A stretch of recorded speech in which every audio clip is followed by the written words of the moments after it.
Hey guys, so welcome to this video. I am Devutush Chatterjee and presently I am working in the Indian Revenue Service as Deputy Director DRI, and I had secured All India rank of 406 in UPSC CSC 2015, and the next year again I secured a rank of 486. So this video is regarding the approach that you should ideally take at this point of time for CSE 2021. Now let me put out a disclaimer right at the beginning of this video as to the constituency that is actually meant to watch this video. Right, so you might be knowing that there are like almost 9 to 10 lakh people who fill their forms for prelims, and out of that only 4.5 or 5 lakh people actually end up appearing in the exam.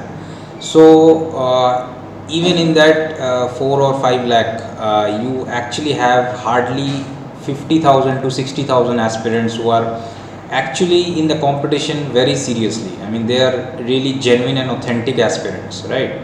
The rest, the rest that make up this number of 10 lakh odd number that actually fills the form for prelims. That number is actually most of it is made up of aspirants who are just not serious about the preparation. They just fill up the numbers. So this video is meant only for those 50-60,000 genuine aspirants who are really interested in clearing this exam at all costs, and they are damn serious about it. So if you are not in that 50,000, then I'm sorry, this video will not be helpful for you, because I cannot give out any kind of popular methods or popular strategies out here. Whatever I say, this video is going to be a bit unpopular.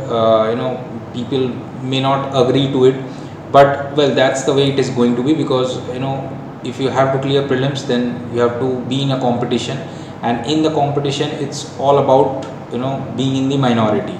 You cannot afford to have any kind of majority thinking. So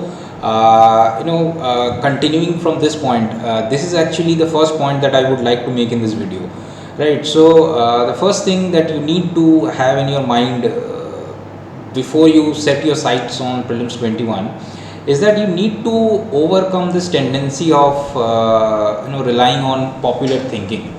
Popular thinking in the sense, people tend to agree to whatever is out there, appearing to be the truth.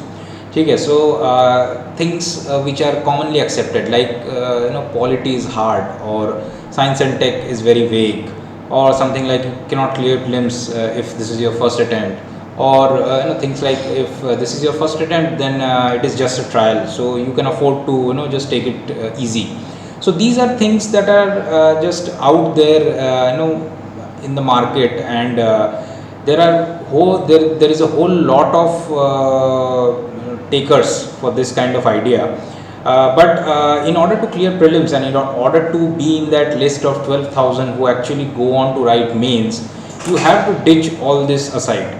You need to start thinking of yourself as in the minority, because 12,000 out of 4.5 lakh or 10 lakh, whichever number you take, that is actually the minority, the real minority. And when you clear mains, that means you are in a kind of microscopic minority in the sea of aspirants, right? So you have to develop a kind of I would say unpopular thinking, right? You have to think, you have to develop this whole habit of thinking without having concern for what is already out there.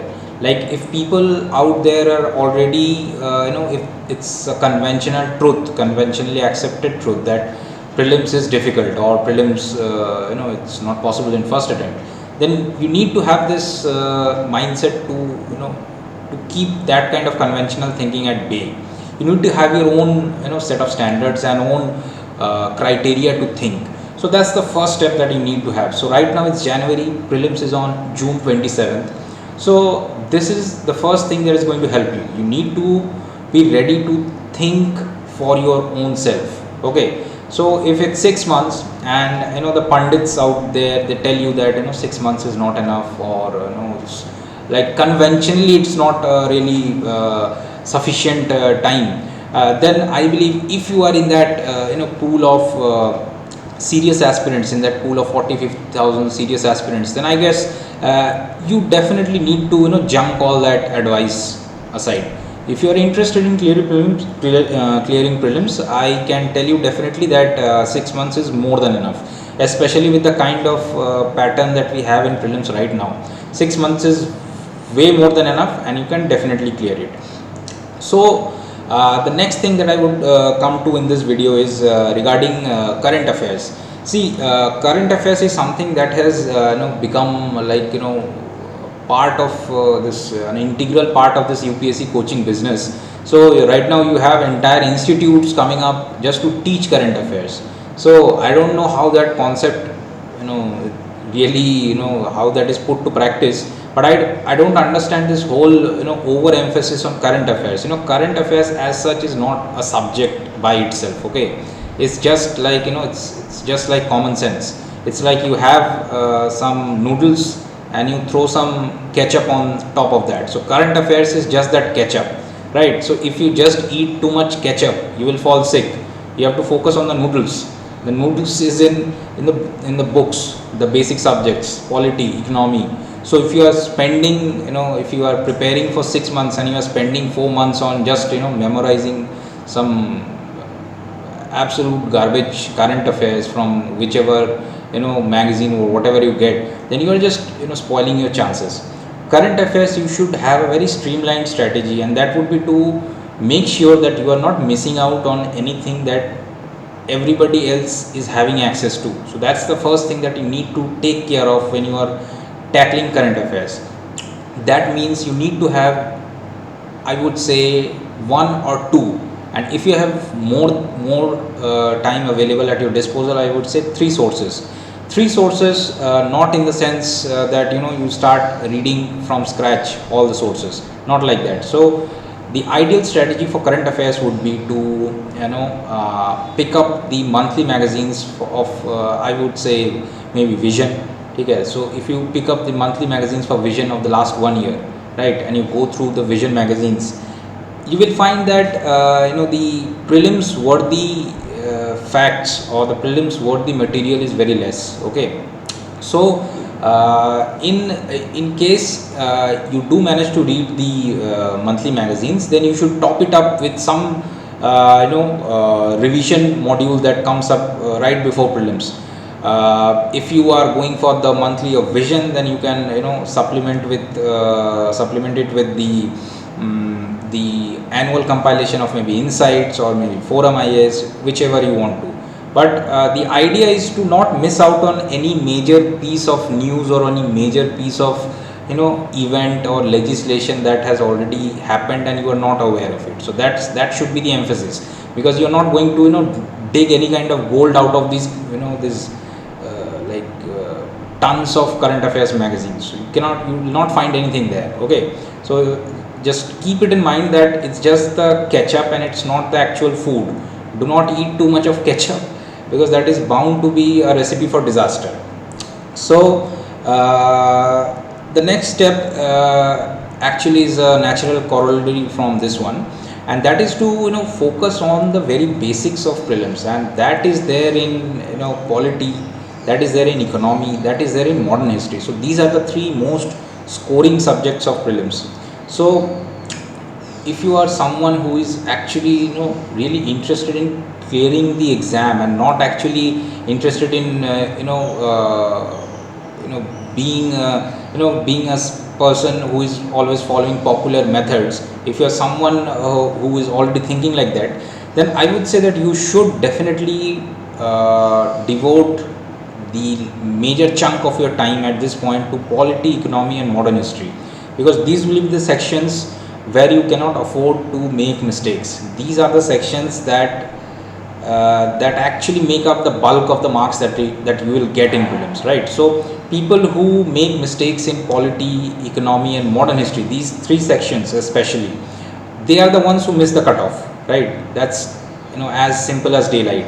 you will not be able to make the cutoff if you are missing the easy questions in these three sections. So please focus on these three sections, and because they will actually determine what you the whether you actually have the temperament to clear prelims or not. So next we come to the two trickiest sections of prelims, and that is science and tech and environment. So of late, in the last 5 or 6 years, I would say that these two sections have actually become the ones that determine the cutoff, right? So earlier, in 2013, 14, or even in 15, people used to take science and tech and even environment for granted, like as if that's just you can just get it done with just common sense, and it's nothing, not much of a burden. But right now the situation is such that you cannot afford to neglect these two sections. But here again, you in terms of not neglecting, it doesn't mean that you overemphasize on them. So what you need is a very balanced approach towards both science and tech and environment. So for science and tech, what you should do is you should get hold of a basic text, and I found Rao Academy. Rao, I think, I'm not sure of the institute name, but the name of that booklet is C3, that is Prelims Compass. So that compass for science and tech was quite good.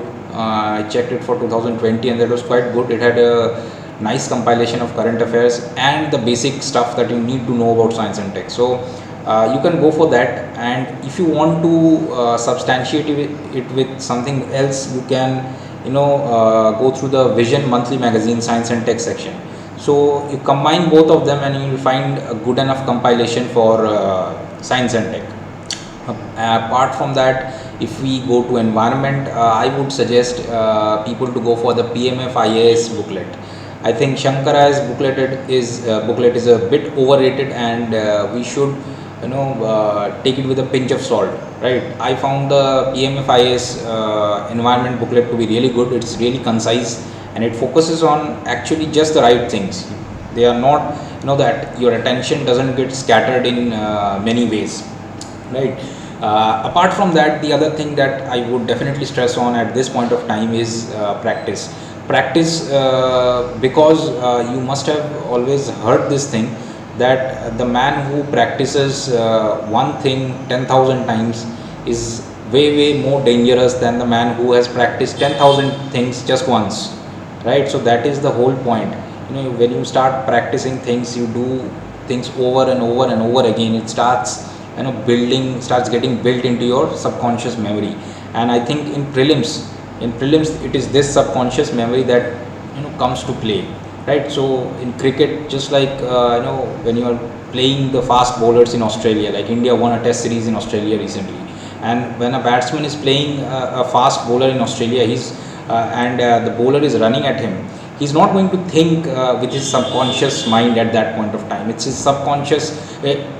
He doesn't think with his conscious mind at that point of time.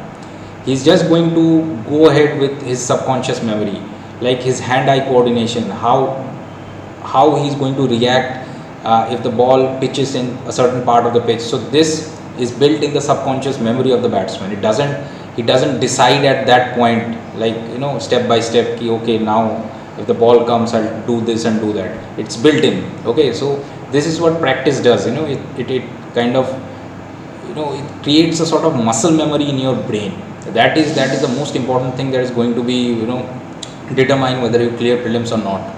So I believe these are the few crisp points that I wanted to give you at this point of time. So I hope this video has been useful to you. So for more updates on this channel, you can please subscribe to this. Also you can like the video if you actually liked it. If you disliked it, you can go ahead and dislike it. And for I have actually done some short notes for Lakshmikant's polity, Spectrum's modern history, and certain diffuse sources for ancient history, and I have compiled those 3 documents in one place. So if you want to access those documents, you can just click the Telegram link below, and you can find those documents in the files section of this group. So that's it for today. Thank you.